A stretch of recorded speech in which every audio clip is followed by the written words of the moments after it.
Hello everyone, welcome to today's video. As you all know, my name is Juliet and you're welcome to my channel. I'm going to be starting off where I left off in my last video. So I told you guys I went through radiotherapy for 3 weeks, but what I didn't tell you guys was, at the point when they told me I was going to undergo radiotherapy, I was also told that I was going to go through a bone marrow transplant. Yes, you heard right, a bone marrow transplant. So you see, at that point, in fact, I'd resigned myself to whatever it is they say. If they say I should do this, I'll do. If they say I should do that, I'll do. So there was no form of argument or kind of resistance anymore. So after my 3 weeks radiotherapy, I was supposed to wait for 14 days for my body to recover. Then I will have to run some tests to be sure I'm ready to proceed to the next phase. So after the 14 days, I went back to the hospital and they carried out their tests, and my report showed that my body was nowhere ready for anything. There's no way they can start anything because my TLC level was so low. So I was asked to wait for another 7 days. After 7 days, I came back again. In fact, the report this time around was even worse than the first one. The doctors were actually surprised that why is my body not recovering and what's happening. I told people before that I underestimated the radiotherapy. That thing totally knocked me off, as in because there was no drug, there was no injection, no nothing. I just felt maybe it wasn't even doing anything, not knowing that the thing was just silently chopping off my cells. So at that point, the doctors gave me, there's this pill, I don't know what it is, but she gave me some tablets in a container to go and take it for 3-4 days, that hopefully the TLC would improve by the time I come back for the next test. So I took those drugs for 4 days and I came back on the 5th day and TLC just improved by 100, and they still insisted they were not going to start because there's a high risk of death if I go in with such low TLC. So I had to wait. I didn't have a choice. I had to wait. So after another 7 days, I came back again, and even though the TLC had improved, but it wasn't even close to what they wanted. In fact, it wasn't even half of what they wanted. But at that point, I was tired of waiting. I had stayed almost a whole 1 month waiting for TLC to come up, and TLC wasn't coming up. So I had to insist that they should go ahead, whatever it is, whatever. I think I'm ready to handle whatever it is that comes out of it. So at that point, they started talking about a medical attendant again. I told them plainly, there is no medical attendant coming anywhere. Now, in fact, if I tell them I have a medical attendant coming, I'm lying. They should just go ahead. If I could stay and handle things on my own for these 10 months, what is there that I can't handle anymore? They should made me understand that I need the reasons why I need a medical attendant. The whole process is going to knock me off. This, that. I just insisted that they should go on. I can handle it myself. So I think I waited another few days, and somehow the TLC wasn't coming up. They just decided to go ahead. So they gave me some injections. There's this, I don't know, very painful injection I was supposed to take for 7 days. I took it for 7 days, morning and evening. So those 7 days injection actually boosted the TLC enough for them to admit me. So I think on the 8th day, I moved to a new hospital. Yes, I moved from SMH to CMH. So CMH was where the hospital had their transplant center. So I got to the hospital and I got admitted as usual, and immediately they started running tests. In fact, they ran a lot of tests, and I still took that injection that day. I remember I still took that injection that day. Then I think the next day, I was moved to the ICU.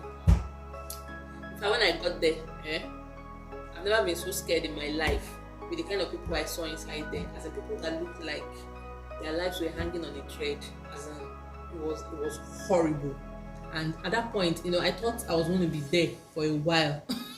So I was really scared. I was scared. So by the time I met the doctor there and they explained to me, even though my own personal doctor had already explained, they were going to insert something on my lap, it's not a PICC line, but it looks like a PICC line, but it's not a PICC line. It's way bigger than a PICC line. When I got to that place and I met the doctor in charge of the ICU, they now wanted to insert this thing on my neck, and I'm like, my neck? How? Why?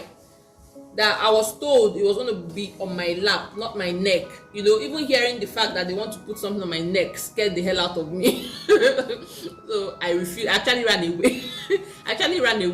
I ran away from the ICU. Nothing. There was nothing they told me that I accepted. I ran back to my ward, and they had to call, one of those nurses I was very familiar with, and he came around and he explained to me. And I told them no. Dr. Lube said they were going to fix it on my lap. So why did they want to fix it on my neck? So I think they had to contact the main doctor in charge, and he told them to put that thing on my lap, not my neck. So they took me back to the ICU and they started the process of inserting that thing. A video of it will come up now.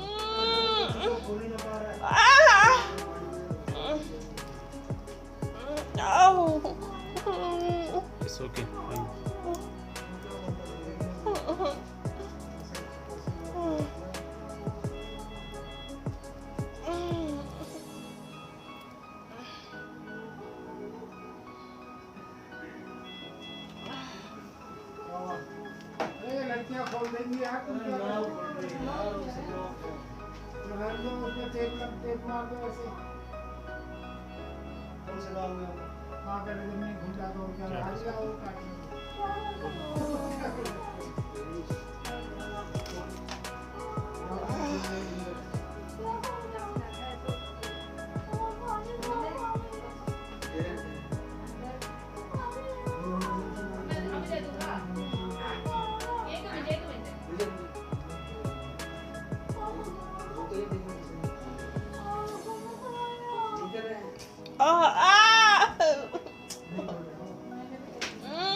Yes, sir.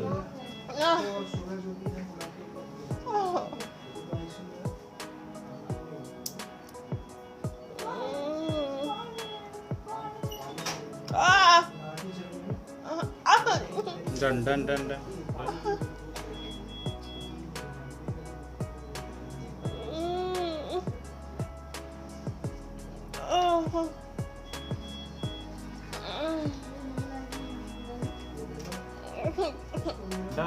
It's okay.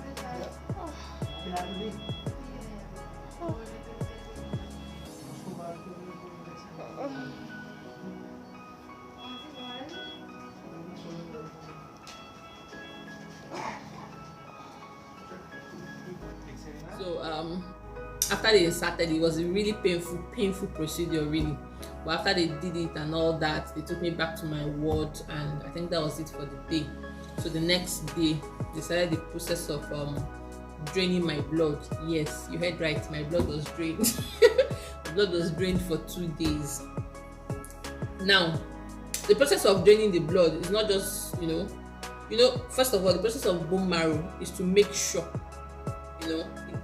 that this, whatever it is, doesn't, surface anymore. Yes. So they had to wipe out that blood for me to have, a fresh blood in my system. And again, the process of wiping out blood, they had to extract my stem cells, because from the beginning I told you guys they conducted a bone marrow biopsy, and it was then they now told me the reason for the biopsy. They wanted to check if the cancer had gotten into my stem cells, but as God will have it, I was lucky that it hadn't gotten to my stem cells yet, because if it had gotten to my stem cells, at that point I was going to need a donor stem cell, which means somebody else has to donate stem cells to me. But thankfully the thing hadn't gotten to my stem cells, so they were going to drain the blood out, extract my stem cells, then give me back my stem cells at the end of it. So the process of the stem cell collection started. At the point where they started, the people in charge, they had already briefed me, this is what they were going to do, this is how it was going to go, I shouldn't be scared, this, that. They just made sure I was comfortable. They gave me plenty food. I ate a lot in that place, as in nothing I did not eat there. So by the time they started, at a point my body started getting cold, and I was wondering, what's going on? No, my body is getting cold though. What's happening? I hope I'm not dying. No. So the guy came and he was like, no, that's a normal thing, that I should just relax, nothing is going to happen, it's just a normal process when they do stem cell collection, this, that. She calmed my fears, and they finished for the day, and the next day I came back again to complete it. So after the second day from that blood bank section, the man moved me directly into the main BMT center. That place looks like a greenhouse. I mean, what would I call it? The glass house. It's just you. Nobody is allowed to come in, and anything that comes in there has to be sterilized. There's this window. There's a small window on the wall. I'll put a picture of it. Anything that has to enter there has to go through that window, because it's like anything that enters there has to be contaminated inside that small hole before it gets across to me. And the reason for this is to prevent infection, because infection was my number one enemy in that place. Because at that point I had no immune system to fight anything. I had nothing. There was nothing. My body couldn't fight anything. So if I get infection, it's equal to death. There's no two ways about it. And they made it clear to me. In fact, I even signed that I'm aware that I could die inside this place and the hospital will not be held responsible.